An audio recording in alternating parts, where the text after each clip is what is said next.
My true story from Tennessee Vase said, "You eat but don't help." So I cooked my last dinner and then sold the kitchen, the house, and the property line under their feet. "You're just a mouth to feed, Ma."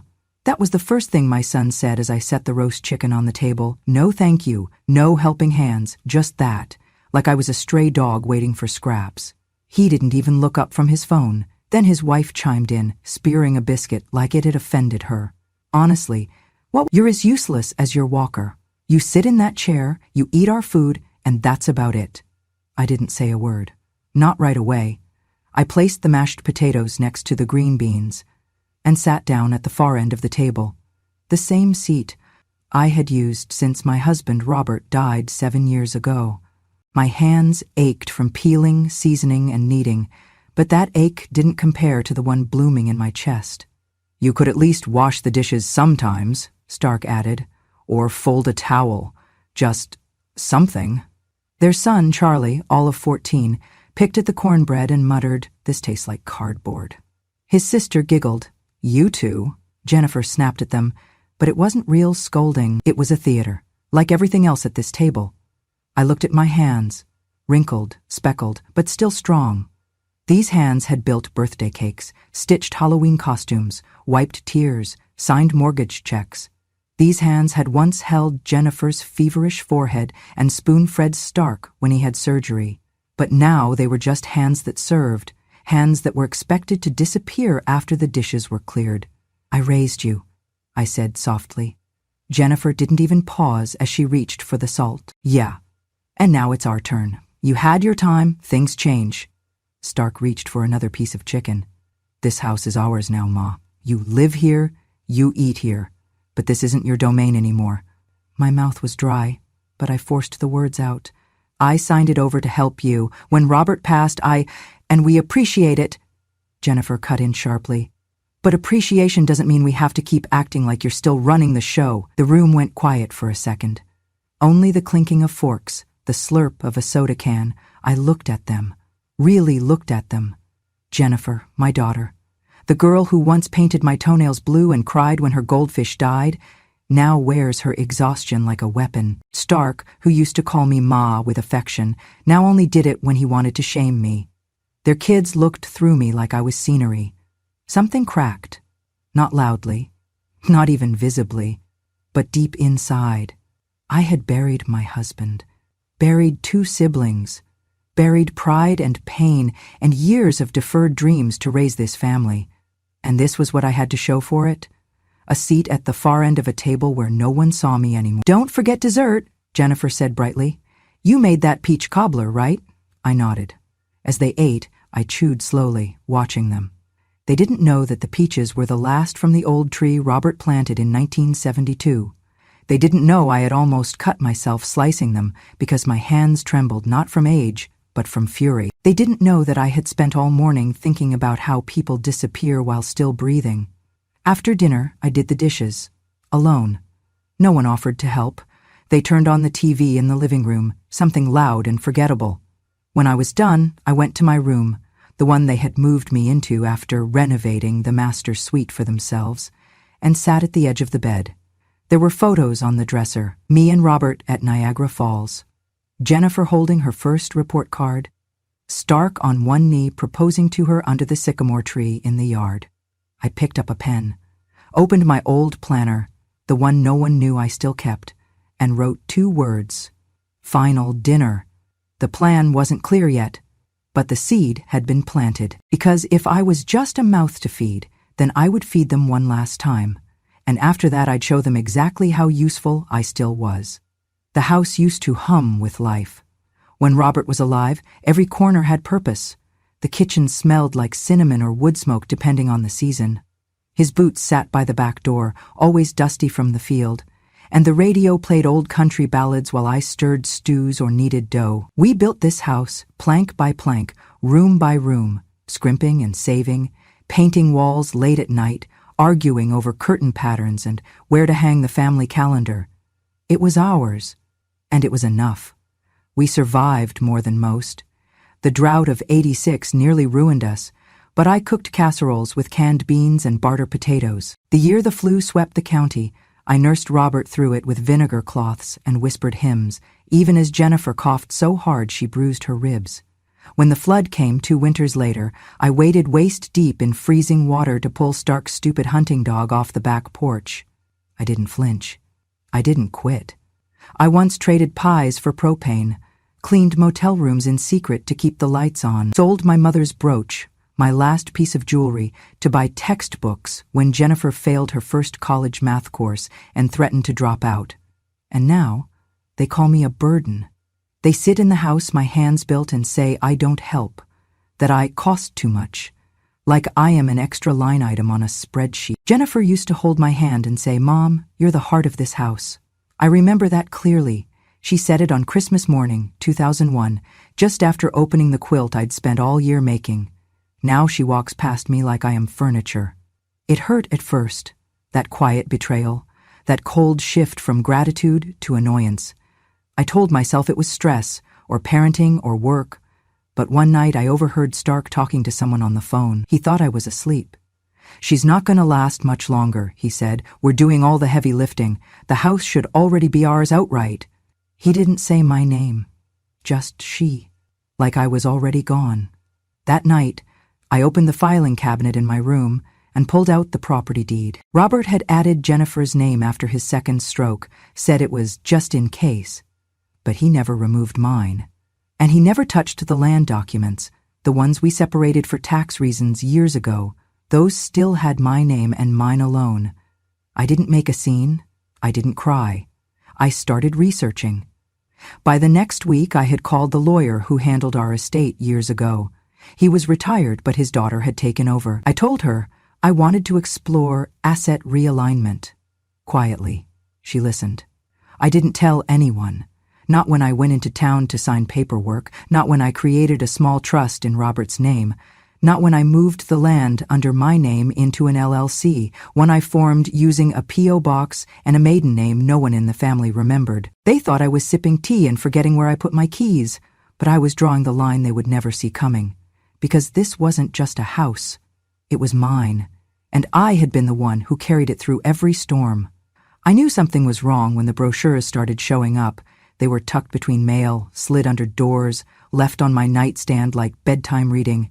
Peaceful Pines, Compassionate Senior Living, Golden Maple Care, where dignity meets comfort. I knew a sales pitch when I saw one. I also knew it meant one thing. They wanted me gone. Stark left one by the toaster. Jennifer tried to frame it gently, like she always did when she was hiding a knife inside her smile. "Mom, I was just thinking, about options. Somewhere with help, with other people your age." "You mean a place with locks on the doors?" I asked, not looking up from my crossword. She blinked. "It's not like that." "Then why does the brochure say Memory Care Wing in bold?" She didn't answer. Just picked it up and folded it in half like it hadn't meant anything. That night I overheard them whispering in the kitchen.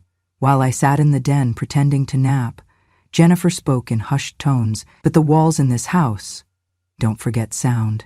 If we get her evaluated and they mark her as early stage, we can legally have her placed," she said. Stark added, "And once she's in, we can finally move forward. The renovations, the equity pull, it's time."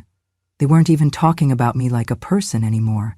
Just logistics, like I was a mattress taking up space in the garage. The next morning, I started forgetting things, on purpose.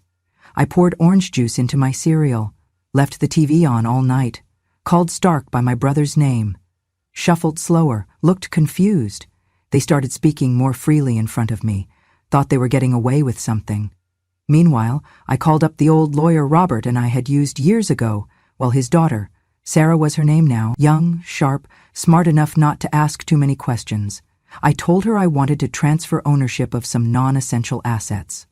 "I want to start with the kitchen," I said. "The kitchen?" she repeated. I explained. The kitchen was technically an addition built on a separate slab after we refinanced years ago. The land beneath it was still deeded under my name from the time we added the outdoor grill zone for Robert. It could be legally sectioned and sold off as a separate unit, with the right paperwork. Sarah blinked, then smiled slowly. "That's bold." "Bold is what you do, when you're treated like you're already dead." Over the next 3 weeks, I moved carefully.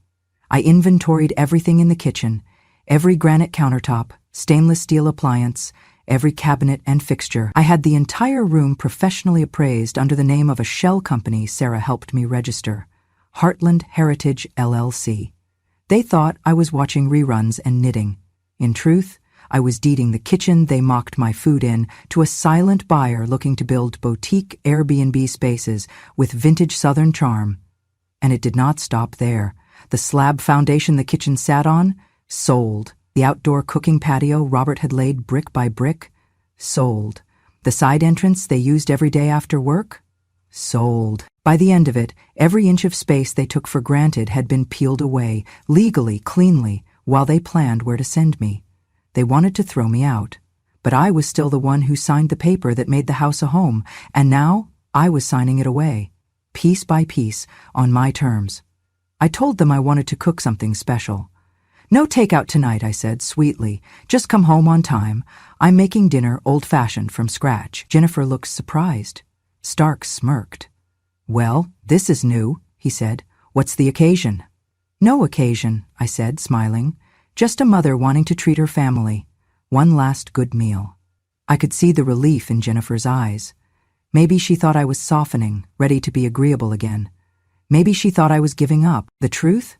I had never been more certain of myself. I started at sunrise. I made buttermilk biscuits with honey butter, roasted chicken seasoned the way Robert used to like it, paprika, rosemary, garlic pressed into the skin, macaroni and cheese baked in the old ceramic dish, breadcrumbs crisped to gold, collard greens cooked slow with smoked turkey necks, sweet corn pudding, and for dessert, peach cobbler, still bubbling when they walked in. Stark was the first to say it.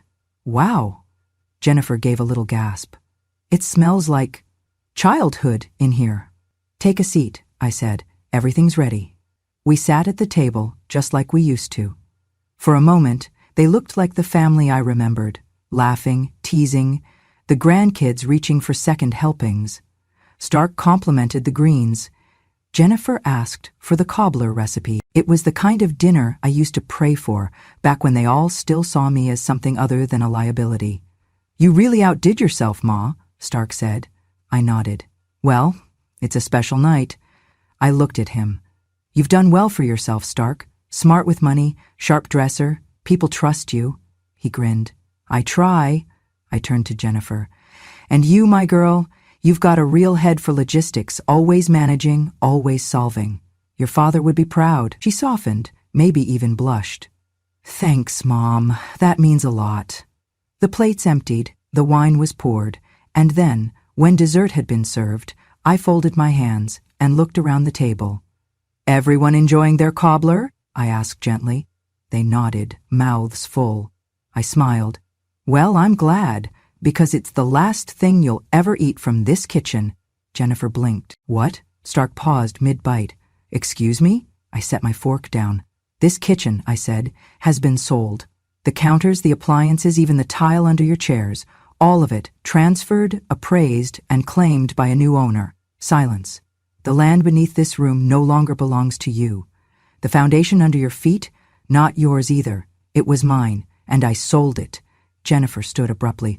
"What the hell are you talking about?" I pulled out the papers from my apron pocket, crisp and notarized. "I've spent the last few weeks handling what you two were too arrogant to imagine. That the woman you dismissed, mocked, and tried to exile is still very much capable of outmaneuvering you." Stark grabbed the papers. His face drained as he scanned the signatures. This is real?" "Oh yes," I said. "Heartland Heritage LLC. That's the buyer." "That's me." I leaned back in my chair. "I hope the meal was worth it, because tomorrow this kitchen won't be yours to enter." I laid the folder on the table like a final course. Not dessert, something heavier. The kind of truth that sours a full stomach and leaves nothing but silence behind. Stark snatched it before Jennifer could reach. He flipped through the documents with a nervous scoff that gave way to silence, his face drained of color the further he read. Jennifer leaned over his shoulder, her fingers tightening on the chair. What is this?" "What is this, Mom?" I folded my hands. "It is a legal record of sale," I said calmly. "The kitchen, the fixtures, the slab foundation beneath it. Sold. Stark barked out a laugh, but it sounded hollow. You're bluffing. This is just some paperwork. You don't have the right to do this. This house is in our names. Correction, I interrupted. Some of the house is. But not this room. Not the part we added when Robert got his bonus in '97, remember? We filed that permit under my name. And the land we extended the kitchen onto? That stayed under my name for tax reasons. All very tidy, all very legal. Jennifer looked up at me like she was seeing me for the first time. This isn't real, she said, voice sharp. You can't just sell the kitchen. I reached into the folder again and handed her a notarized page. Title transfer, stamped, witnessed, and this. I unfolded a second paper, is the appraisal. You'll notice it's fair market value. I didn't cheat you, I just beat you. Stark's ears turned red. You're insane. No, I said, my voice steady. I'm tired of being erased, of being useful until I'm not, of being fed but not fed the truth. Jennifer slammed her palm on the table. What did you do with the money? I moved it into a trust, I said. Not for you, not for the grandkids, not for anyone at this table. It's for me, and a little cottage where no one will tell me I'm a burden for making soup. Stark stood.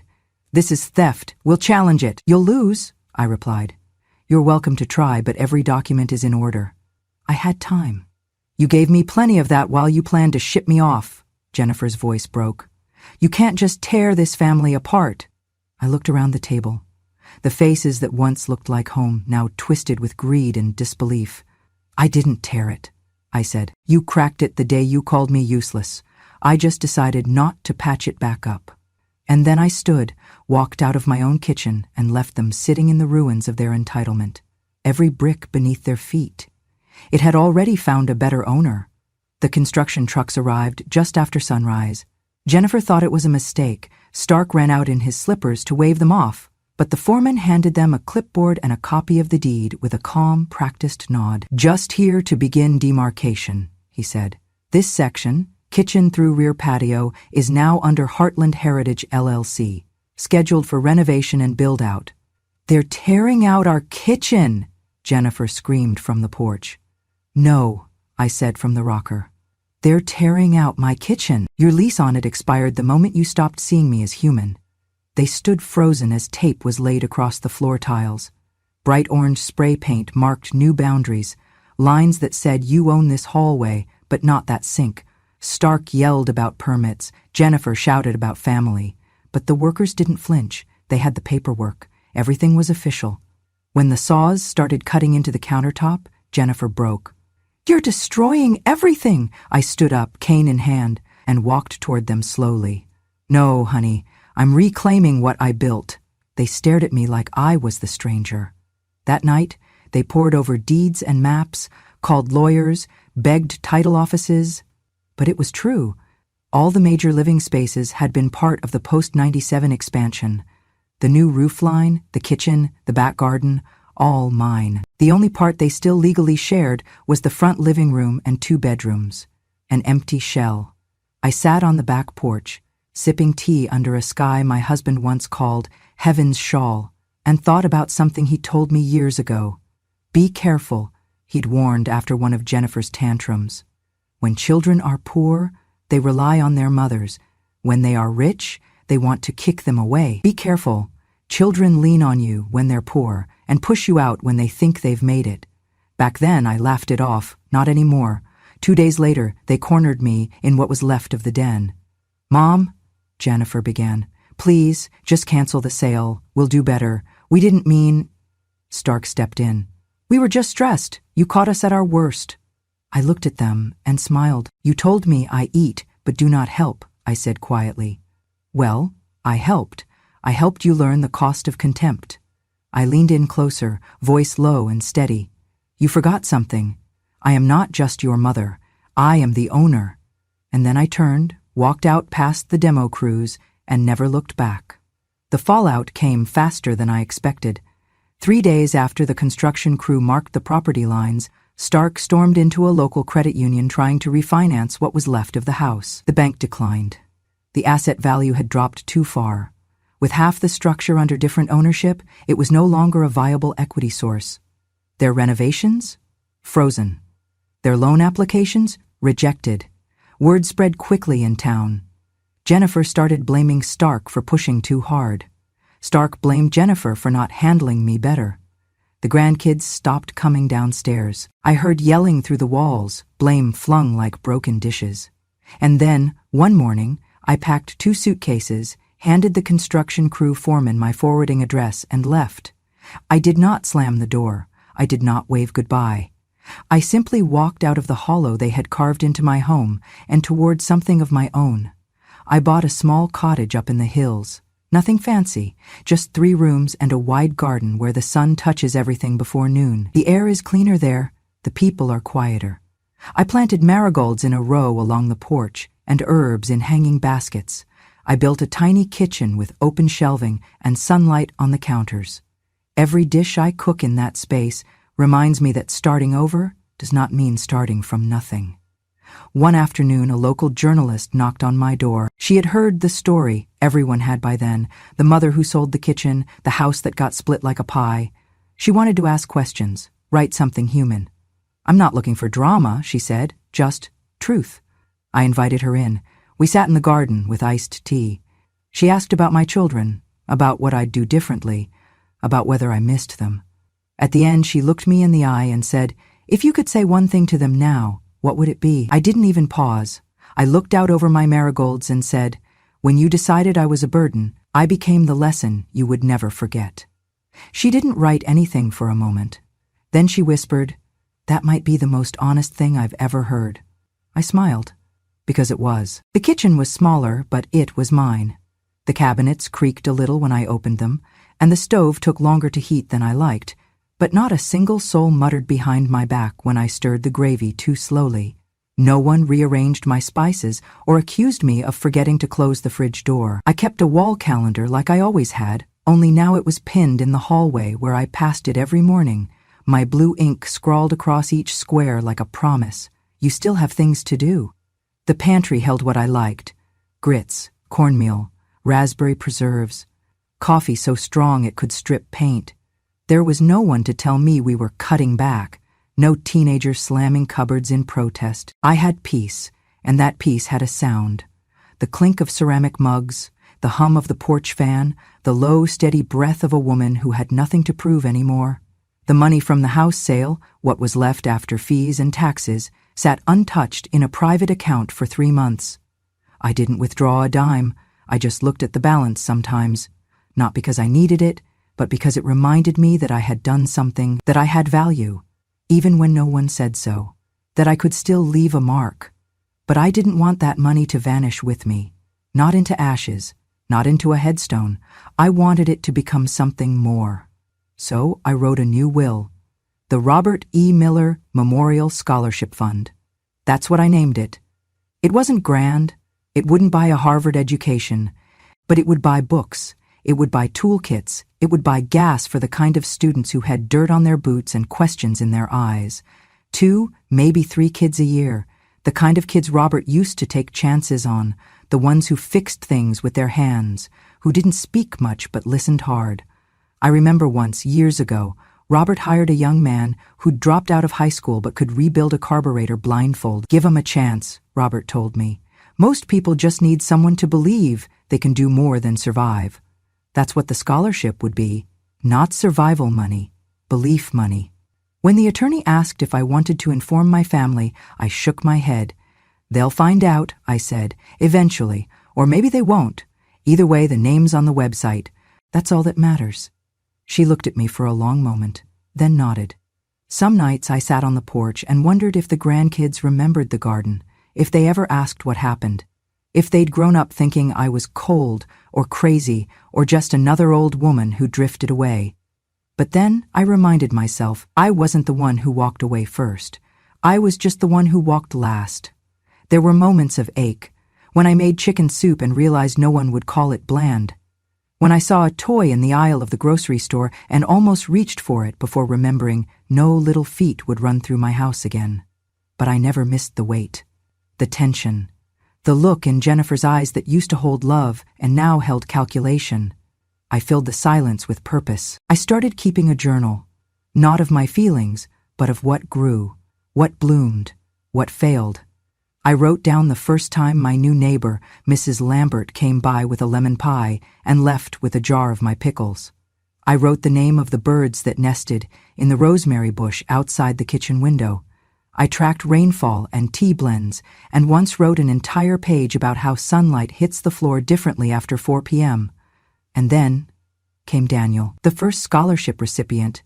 His thank you letter came folded into a wrinkled envelope, hand-addressed and nearly torn at the seal. I unfolded it carefully, already prepared for formality or stiffness. What I got instead was raw. He wrote, "I didn't think people like you still existed. My mom says everything's a scam, but your check cleared and the school said it's real. So now I get to take classes without worrying if the car will make it to campus. I never knew your husband, but I'll carry his name in my hands while I work. Thank you for believing in people like me."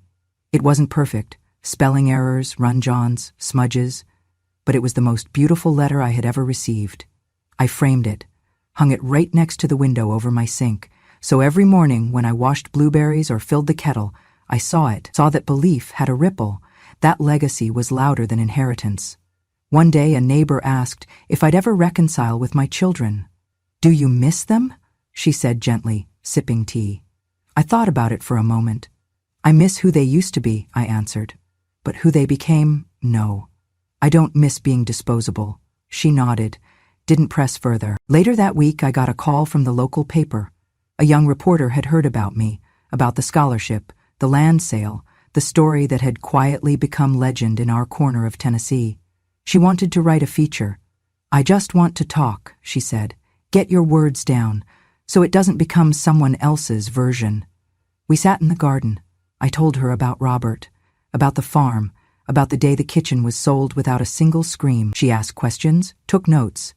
At the end she said, "If you could say one thing to your family, just one sentence, what would it be?" I looked around. The sun had started to lower behind the trees, painting everything gold. My marigolds were still open. The birds hadn't yet gone quiet. I turned to her and said, "When you decided I was a burden, I became the lesson you'd never forget." She wrote it down. That night I took a walk around the yard, flashlight in hand, checking the garden beds. I ran my fingers through the dirt, touched the petals, stood by the fence and stared at the stars Robert used to point out with a calloused finger and a quiet awe. In this little corner of the world, I had no titles, no role to prove, no legacy to defend, just peace and plants and possibility. And then came the morning I remember best. The sun rose early, earlier than usual, painting my kitchen walls in a soft gold that looked almost holy. I poured myself a glass of iced tea, added lemon, walked barefoot to the porch, and let the quiet wrap itself around me. I passed the old mirror I'd hung by the door, a salvaged piece from the house I had once called home. It was slightly cracked in the corner, just enough to remind me that nothing is ever fully whole. But it still reflected. I looked at myself, wrinkled, sturdy, whole, and I whispered to my own reflection, not with anger, but with certainty. They thought I was a burden, but I have memories, and memory never dies. It started with a letter in the mail. Not from Jennifer, not from Stark, not from any court or bank. This one came from a journalist, an older woman named Claire, who said she had read the piece in the local paper and needed to see it with her own eyes. She didn't ask for an interview, she asked for tea. So I made a fresh batch of lemon balm and honey and waited on the porch. When she arrived, she brought a notebook, yes, but also a peach pie wrapped in a towel. "I don't want your story to end where others expect it to," she said. And I told her, good, because it doesn't. We sat together under the shade, and I told her about the kitchen, every tile, every spatula, every insult that fueled the sale. I told her about the marigolds, the scholarship's first student, and his rusty pickup truck that broke down halfway through the semester, but kept going because he believed someone believed in him. She asked about Jennifer. "She still sends cards," I said. "Not handwritten, not warm, just printed things. Happy holidays or hope you're well. The kind of mail you send a stranger who knows too much. Claire sipped her tea. Pen paused. Do you ever answer? I looked out at the ridge where the sun was climbing. No, but I opened them, just to see if she remembers how to say I'm sorry. So far she hasn't. Claire wrote something down, then closed the notebook. You know, she said gently, some people say revenge hardens the heart. I smiled. Then they've never tried forgiveness that was never asked for. That article she wrote reached farther than either of us expected. A regional magazine reprinted it. Then a podcast read it aloud. Then an attorney from out of state contacted the Scholarship Foundation. He'd grown up in a house like mine, with a grandmother like me, and wanted to match the funds next year in full. More letters came after that. From strangers, widows, veterans, caregivers. One woman wrote, I watched my daughter sell my furniture while I was in the hospital. You reminded me that I am not crazy, I am still here. But nothing surprised me more than the knock on my door one Tuesday morning in late spring. I opened it to find Stark. Not Stark in a suit, not Stark with his jaw tight and eyes cold. This Stark had lines in his face I didn't remember, and hands that fidgeted with a ball cap. May I come in? He asked. I didn't answer. I stepped aside. He sat at my kitchen table, stared at the framed scholarship letter above the sink. He said nothing for a long time. I ruined everything, he said finally. I stayed quiet. He swallowed. You were right. About all of it. Still, I said nothing. My wife, he began, then stopped. Jennifer, she says you've made her out to be a villain. I didn't have to, I said gently. She wrote that part herself. He nodded slowly. I just came to say thank you. For the food. For the years. For putting up with us longer than you should have. Did she send you? I asked. He looked down. No, she doesn't know I'm here. I walked to the stove, poured us both tea, handed him a mug. She'll be angry, he said. I sipped. She already is. He chuckled softly. You know, I used to tell myself we were helping you, that keeping you here, controlling things, that was protecting you. I thought you didn't know what was going on. You hoped I didn't, I corrected. He met my eyes. But you did. I always did, I said. You just stopped listening. He stood to leave but paused at the door. The house? It's different without the kitchen. I imagine it is. He turned to me, real sorrow on his face. If you ever want to see the kids, I'll let them find me if they want to, I said. On their own terms, without the lies. He nodded again, then left. I didn't cry after he left. Not out of coldness, just peace. I had already grieved that family once. I wouldn't do it twice. And yet, after that day, things changed. A month later, a handwritten envelope arrived. No printed font, no company seal. Inside, a card with a single sentence written in Jennifer's once familiar cursive. I didn't know what I was losing until the silence stayed longer than the noise. No apology, no plea, but something. A crack in the wall. I pinned it to my bulletin board next to a seed packet of Robert's favorite tomatoes. The scholarship grew. It gained donors. It funded its 5th student before year's end. One of them, a young woman named Elise, sent a photograph of her standing next to her welding machine, beaming, holding up her certificate. On the back she wrote, For every woman who was told to sit down and stay quiet, thank you for standing up instead.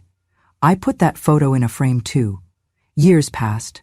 I aged, as we all do. My hands stiffened, my hair turned silver. I planted slower, read longer, moved like wind through tall grass, deliberate, quiet, impossible to catch. When my time came, I asked for no funeral, just a bench, on the hill, with Robert's name on one side, mine on the other. I asked them to engrave this. We built something. When they tried to tear it down, she sold the blueprints and built again. I left my story behind, not just in documents, but in every dollar given to someone who needed a second chance.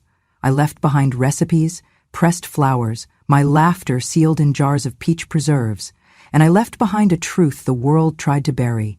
You can call her old, you can call her stubborn, but never, ever call her finished. Because when a grandmother speaks, she does not whisper. She echoes. If this story reminded you of someone you love, or someone you lost, then you already understand. It was never just about the house.